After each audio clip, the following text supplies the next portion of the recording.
So if you have both of those handouts, that's what we will need. But like I said, at any time, feel free during the school year to send me an email. Just because we're not at the same school doesn't mean we can't have a conversation. Okay? So we're going today to start off with words active engagement. You have a task to do straight off the bat. At your tables, you will see in your basket some different highlighters and pens. Feel free to use them however you need to, but you also have some pinkish sticky notes and some blue sticky notes. And we have a task to do at our tables, right? So that helps relieve anxiety a little bit. With your table mates, we're going to take just a second to introduce yourself to each other if you don't know each other yet. But when you hear that word, those words, the term active engagement, what do you think about? How would you describe that to an adult? So on the pink sticky note, you're going to write an adult definition of active engagement. If you had to go home and describe that to an adult in your house, how would you do it? Then your task is on the blue sticky note to switch. Now, how would I describe that to a child, a student? Now, you get to pick the grade level. We all work with different grade levels. So that's going to make a difference. Right? So your pink sticky note is definition together as a table. You can do one. You don't have to each do it. Work together. You can work together. Yeah. So I don't want one person just doing everything and everyone else just sitting, okay, yeah, it's done. But you can work together collectively to write one pink adult definition and one blue student-friendly definition. Okay, so we're going to take about a minute to introduce each other. Well, maybe 30 seconds. I think most of you know each other at your tables. And then about 2 minutes to come up with an adult definition on pink and 2 minutes to do a student definition on blue. Okay, I'm going to keep track of time. Go ahead and get started. How would you define active engagement?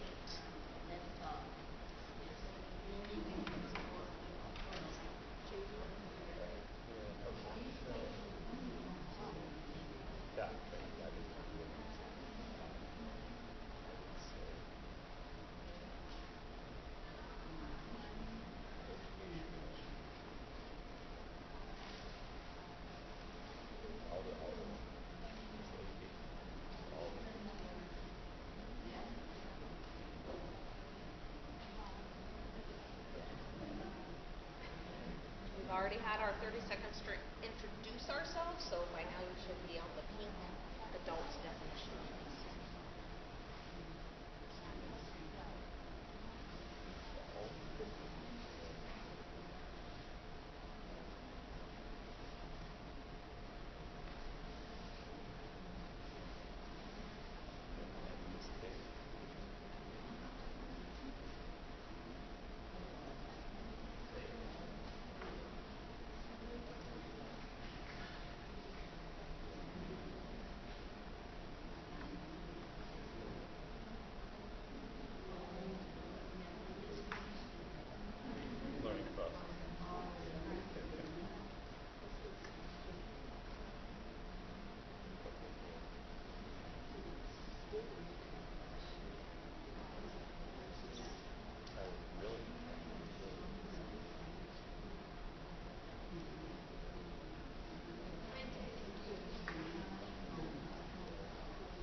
Should be finishing up the adult definition and be switching over to the student definition.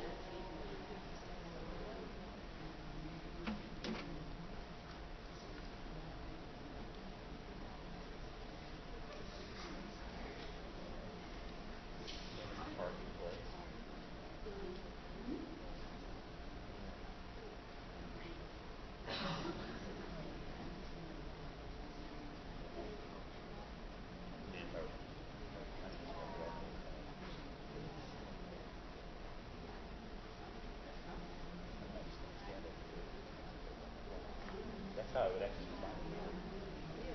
I would.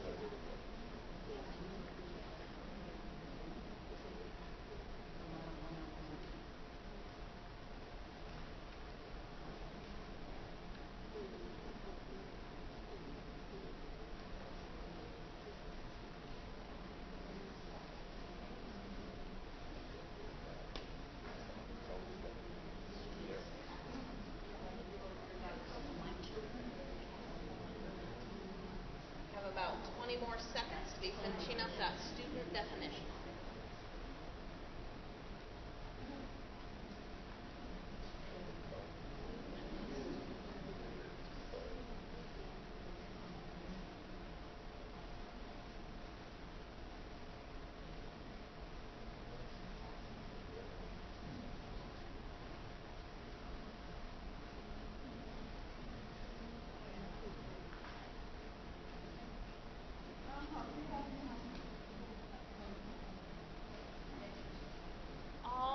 Now we're going to share as a group.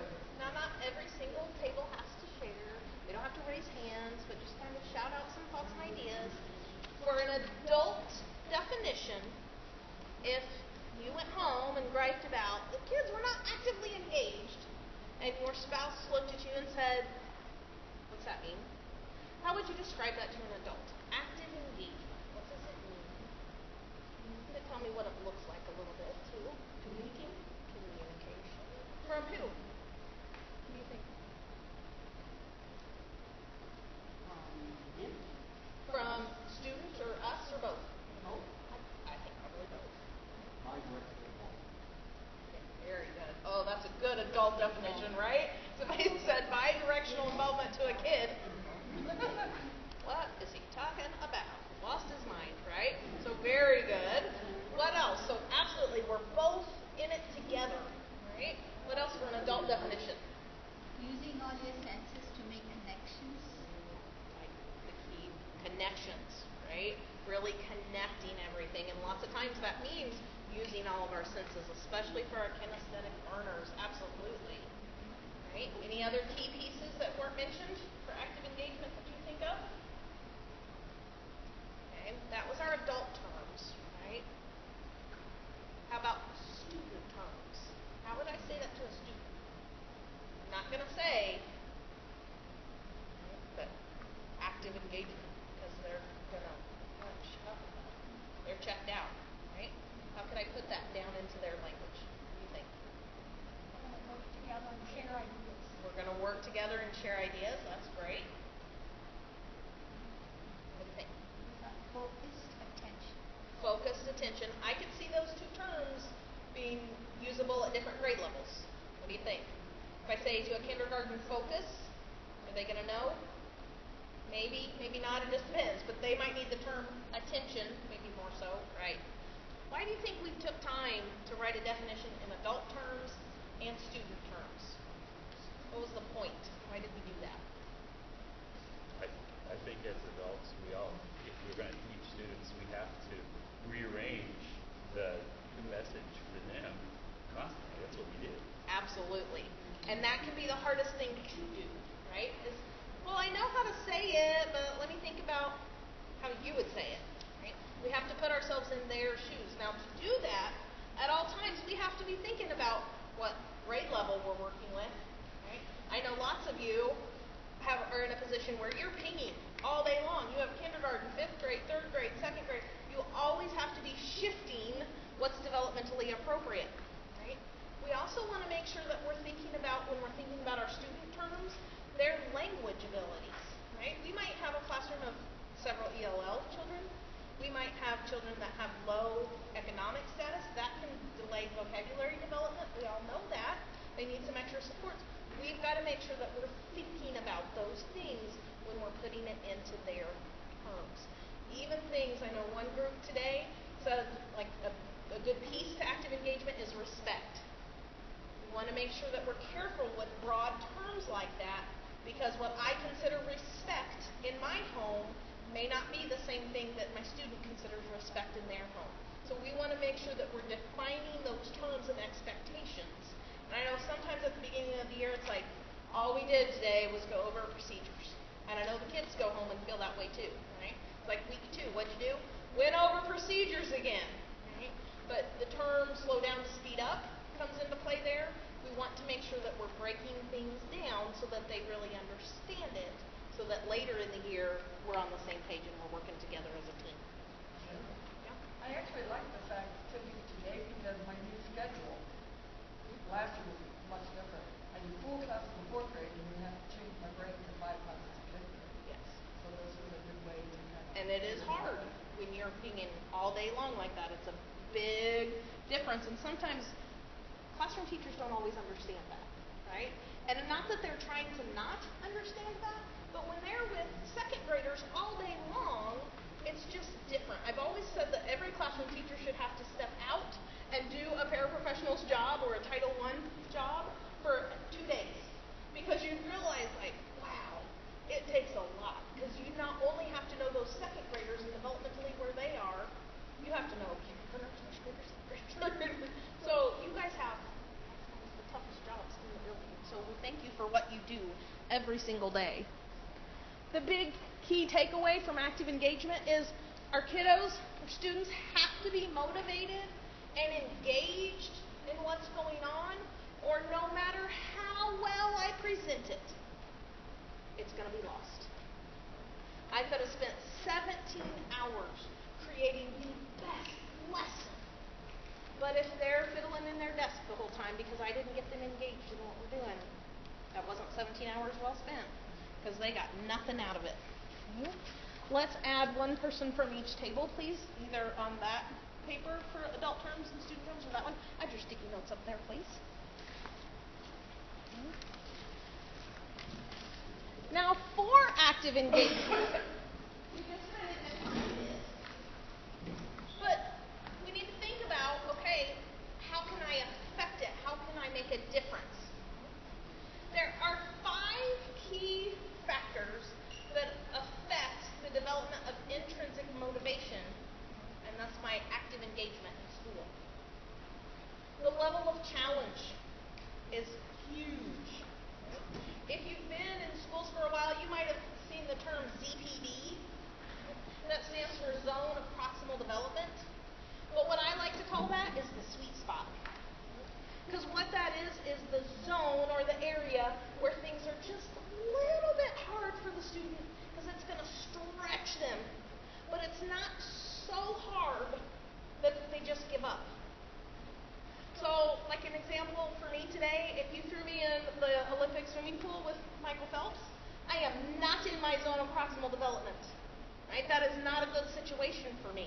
But sometimes that's what we accidentally do to our kids. Right? They're a level C reader maybe, and we pull out a level T book. I just threw them in the deep end, and they don't know how to swim. So we don't want it to be so hard they can't get there, but we don't want it so easy that they don't care at the same point. That's why I call that the sweet spot. But that's what it is where it's going to build. You're going to help them grow, but they're not going to totally shut down. Another key factor is the feedback that we're giving them. It needs to be timely, right? If we've done something today, I need to try to give them a little bit of feedback today, at the very least tomorrow. The longer I wait, the more ineffective it is. Right? It means nothing to them because they don't even remember the activity you did at that point. It also needs to be kind of specific, with good quality to it. Because if I just say, oh, good job, and pat you on your back, you have no idea what you did well.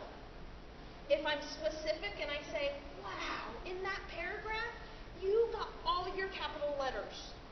Now I know exactly what I did well, and I'm going to try to do that again next time. So I have to be specific. Something else that's super important to our kiddos is the supports and the scaffolds that are available for them. And lots of times that's where we come into play. We're offering the supports and the scaffolds. That's helping them achieve and get where they need to be. Like if we think of the bleachers behind us as the mountaintop, if I was just set loose to climb the mountaintop as a toddler, that would be very daunting. How would I get there? Oh, but look, there's railings. That could be a scaffold. We could think of it as a scaffold. My teacher could hold my hand. That's going to help us get there. But one super important piece I think we always have to remember is our job is not to just help them get up to the top of the mountain today. It's to help them be able to tackle that in future cases too. So if you're given a worksheet or an activity to do, my goal isn't for that child to get an A+ on this paper. My goal is to teach that child how to attack that problem so that every time they're given a task like that, they know what to do when I'm no longer there. Right? Our job is kind of to work ourselves out of a job. Right? That sounds scary because I need my job. Well, yeah, there's always going to be kids that need us. Right? But you want to try to help get your kids to the point where they're not coming with you. That's a fabulous thing when kids work themselves out of your group because we've helped them grow and now they can be independent. Student interest can help with motivation, of course. So if possible, you can weave in some things that might be motivating to them because it's something they enjoy. If in your book room you've got books on volleyball and you know this whole group of kids you're working with just loved watching beach volleyball in the Olympics, so, I'm going to tap into that, then you could do that. But sometimes that's not realistic. And sometimes I think that's okay to tell kids, I know this isn't your most favorite thing, but sometimes in life, we have to get through those things. Right? I-STEP usually is not interesting to our kids. Those passages are not fun. But lots of times in life, we have to read things and get through things that aren't just super excitingly fun. Another thing we need to make sure we're doing for our kids is explaining kind of the context of why this is important for them to be learning. Right? We know, as an adult, you need to learn how to add and subtract. That's going to be super important. But our kids need to know why that's important. Right? Otherwise, they don't really care that much. Right? So we have to make sure that we're explaining to them why this is key for them. Okay? Now, some things we can do. I'm skipping one. Sorry.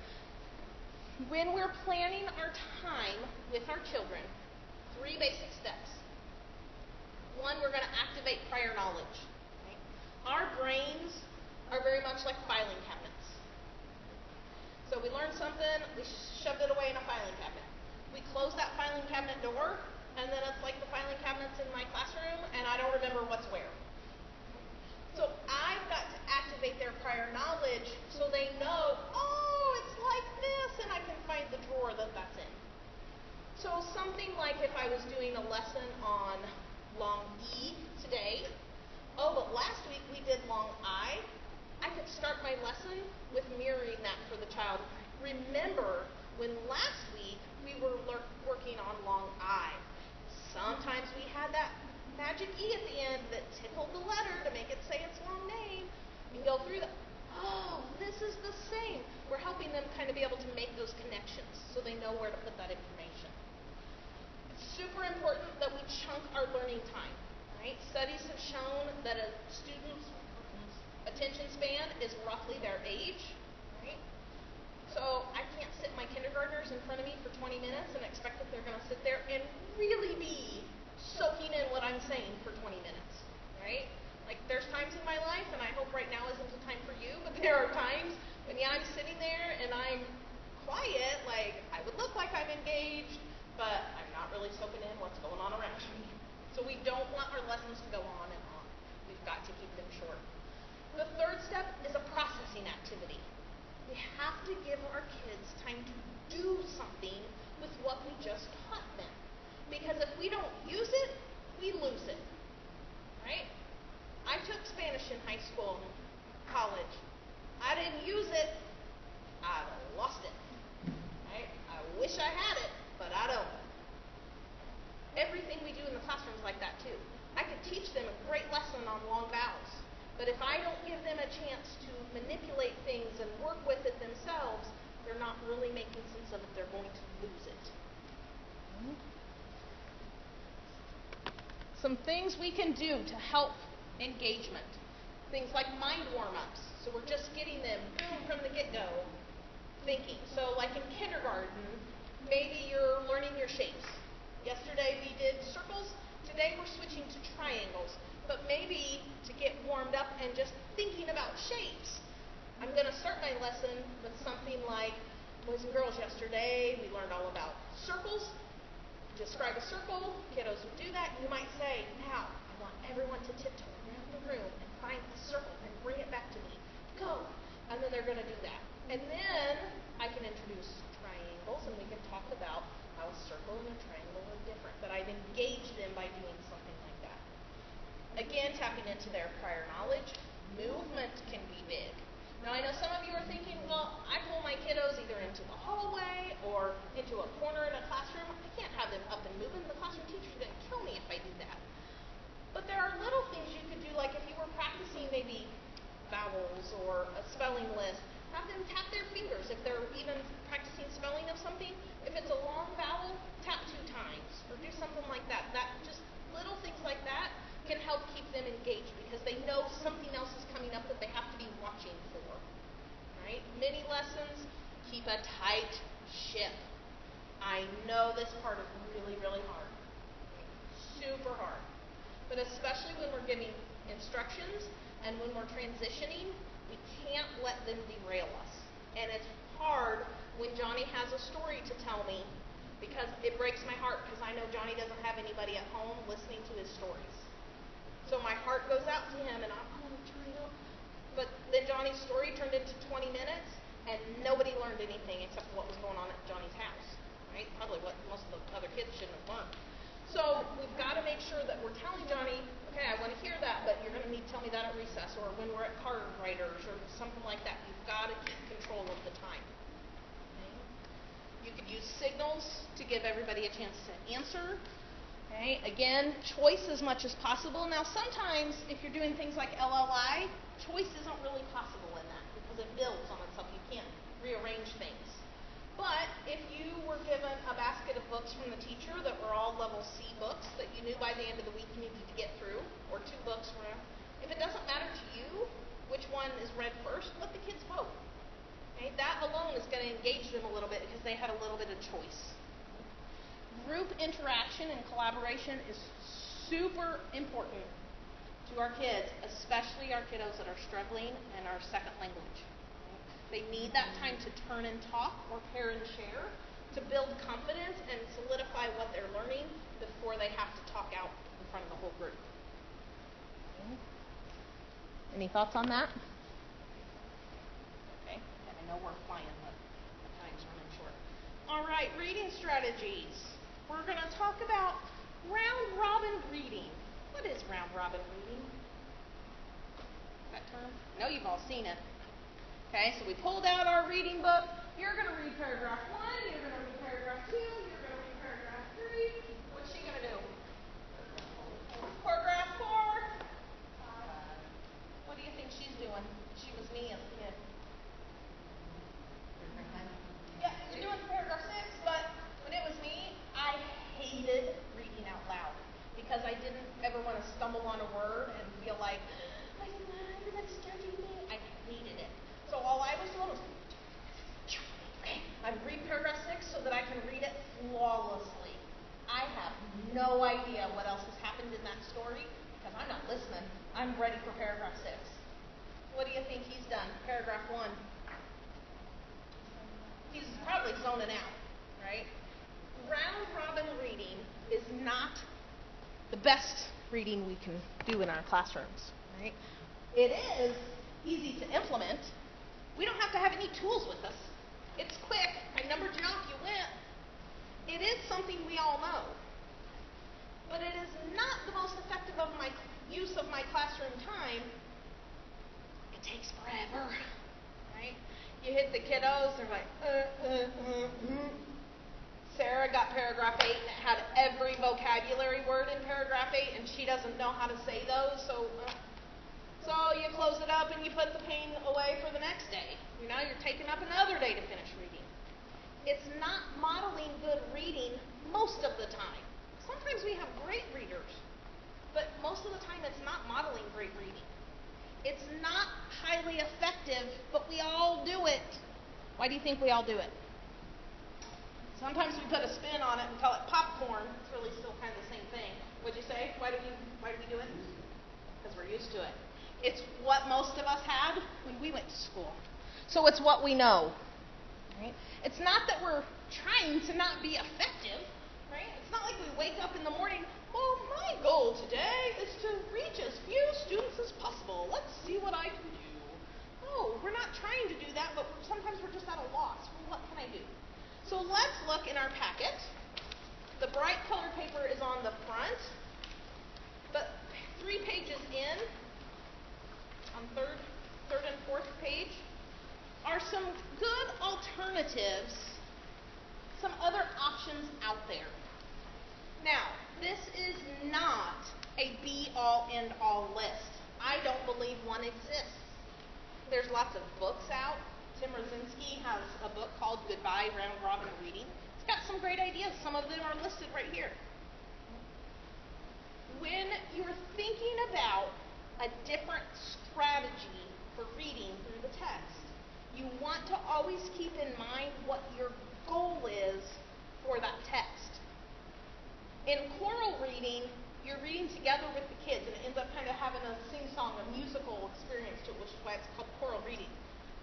That can be a great reading tool for a first reading through, especially with younger kids or struggling kids. It gives them the confidence to work with it.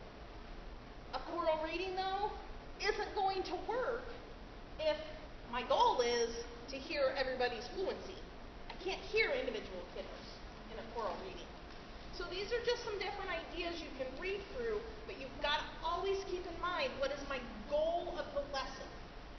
You're also going to have to think about your setting a little bit, because some of you have rooms that you get to take your kids to where you get kind of control of that room. Some of you have a little spot, a corner in the classroom. So choral reading may not work for you, but whisper reading might work for you. Now on the back of this page, we need to make a couple corrections for you, because when you look at it, the back of that first page of options, if you look at it, it kind of looks like I scribbled some things out, and there's like white spaces. Do you see what I'm talking about? Well, no, we're really trying to embrace this Google Doc thing, but it did a little interesting thing I didn't know it would do. So every time there was an italicized word, it like lifted it and printed it over top of other words. So I will tell you what it should say. So the third sentence is where we're going to start. A good idea is to have the students check for understanding after each page by telling who/what each page was about. That should say the teacher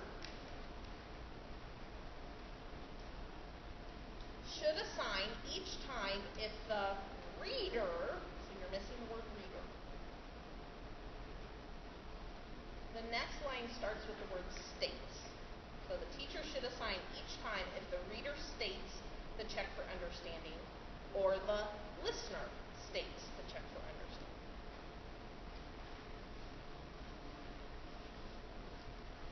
So sorry that printed that way, but that's what it's supposed to say. And again, there's tons and tons of ideas out there. If you have time someday when you got 10 minutes, maybe no kiddos, grab a computer, you could Google, right, alternatives to round robin reading, and you're going to get tons of ideas. Lots of the same ones here and even other ones. You could be real specific and say alternatives to round robin reading in first grade if you're in a first grade room. So there are other things there. We're going to kind of keep chugging though, because we're going to run out of time. Okay. The next thing we're going to look at is questioning. And sometimes we kind of have a tendency to skim the questioning of things. It's like, I don't have time. I'm just going to tell them and we're going to go. But that old saying of tell me and I forget really is true. They have to have that time to kind of question and make sense of it in their brain. So they've got to be able to have time to question and work to get an answer. Okay. There are two kind of big overarching types of questions: closed questions and open questions. Closed questions are those things that there's a right and wrong answer, and they're going to be like this, right? States and capitals, math facts, right? Opposites for the most part, but some words there's more than one, but that's a boom, boom, boom. From a teacher standpoint, sometimes that can be the most comfortable kind of question because I'm still in control. I'm directing how quick we're going, I'm directing who I'm asking the question to, what kind of question I'm asking. Open questions can be a little bit scary sometimes because you're going into uncharted waters. Because you're asking the student things like, well, how would you describe the importance of Henry's actions? So it's much more open-ended. It's more like the essay kind of a question. Now be careful with an open question that you're always sending them back for evidence. How do you know that? What in the text points you to that answer? Don't let them just get by with a, oh, well, I think Henry's happy, and just kind of be done with it. They've got to support. Now, sometimes people will say, oh, well, closed questions aren't good questions. I don't think that's the case. I think, again, it depends on your goal. There are times, if you feel like kids really need to know the states and the capitals, and some people say they don't need to know that, you can Google that. Well, yeah, but there's still a time, but things like math facts, you really need to know your math facts. So there are times that closed questions are very appropriate questions. So I think, again, you have to balance, you want open and closed, and you have to think about what is the goal? What am I trying to get them to understand? Okay.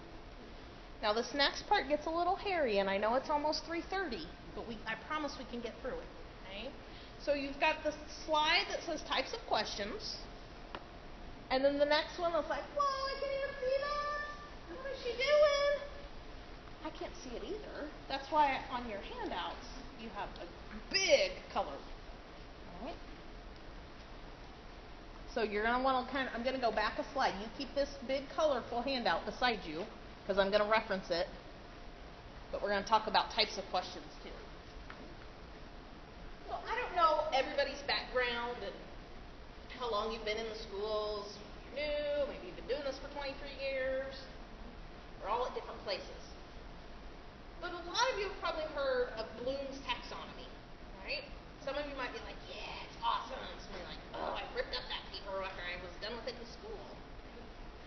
But Bloom's organized questions and what you were doing by the type of thinking that you were doing. So like a knowledge question for Bloom, if you look on your triangle, your colorful page, is at the bottom because that type of a task isn't really that hard of a task. Now, within the last few years, it's been around a while, but I think really the last few that it's come to Indiana, is Webb's depth of knowledge. And there's no right or wrong, right? TSC is not saying you need to use one over the other, but I just want you to kind of be aware of the difference and think a little bit about what it means. So Webb's depth of knowledge on your colorful paper is on the right-hand side. And in Webb's depth of knowledge, it doesn't focus so much on the type of thinking, it focuses on the complexity of the task and how well you have to know the information to do the task. So his level 1 is recall and reproduction. I can recall things easily. That's a level 1 thing because it doesn't take a lot of complexity in my head, my brain, to recall information. Right? I might be recalling really hard things like trigonometry formulas or something, but I'm just recalling. I'm still just doing recalling. The second level for Webb is the skill concept level, and that one's a little different because you're actually acting on the information in some way, like you might be sorting it or classifying it. You have to know things a little bit differently to be able to do that. So for example, kindergarten, if you were talking about transportation, and the teacher said something about, well, who can name some types of transportation? Boats, airplane, car. Okay, that's the recall level, because I'm just shouting them out. But then if we went a next step and said, now we're going to sort them by land transportation, air transportation, that's that second level, that skill concept, because now I have to understand it.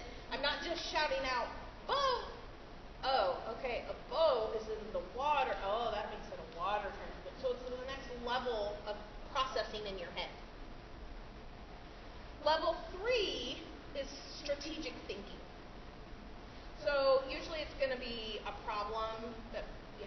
strategy to figure it out.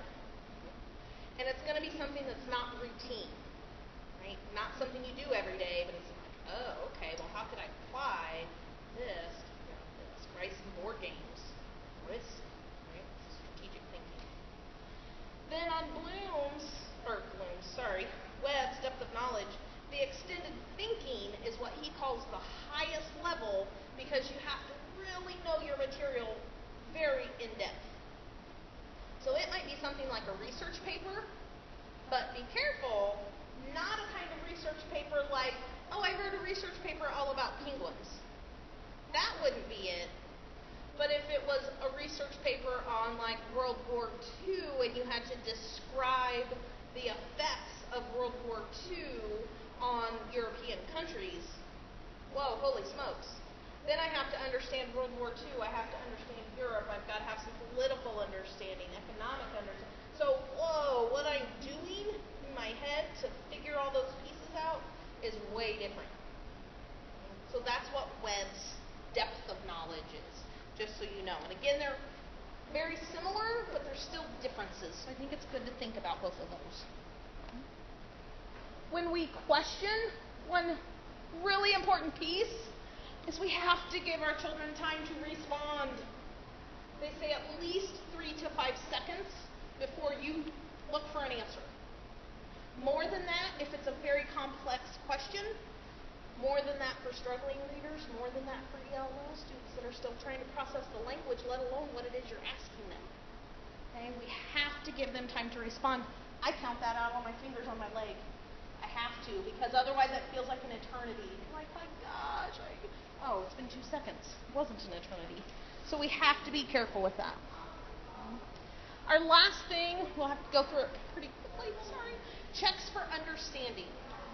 At all times in the school, 2 really important types of assessment are going on, summative and formative. And the base word helps you remember which is which. Summative assessment is a summary. Right? I did a big unit, now I took the chapter test, that summarized how well I did, and typically then we move on.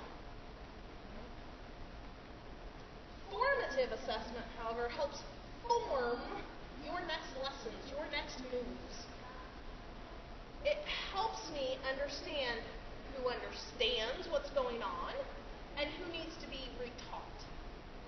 Those are super important. I've got to make sure that I'm using that formative assessment. I see that Sally's not getting it, but now I need to use that information to help me reteach and form what I'm doing with her. When we're watching students struggle, we've got to make sure we're thinking about what errors they're making at the same time. Not just right or wrong, but why are they getting it right or wrong, so we know how to correct them. If it's a language issue, we might want to help them figure out how that feels in their mouth. It could be a speech thing. We've got to try to figure out why they're making the mistakes that they are so we can help get them over that. A way to do that is to use what's called checks for understandings, right? It can be a huge assortment of things. Oh, there's our 5-minute timer. Now, I don't know about you, but in the classroom, I use my phone as a timer all the time, because otherwise I lose track of time. Our checks for understanding give us instant feedback about who knows what. We have to make sure that next to the bottom bullet, we have to make sure that every pupil is responding, or every student is responding. That's what that EPR and ESR means. I've got to be careful that either I use a checklist and ask you to tell me a long vowel word. Can you do that on one-on-one? If I just ask the table, and the table can tell me one, what if he's really the only one that knew it? And I just let the whole table off the hook? He's the only one. There were 4 kiddos at that table. I had a 25% success rate.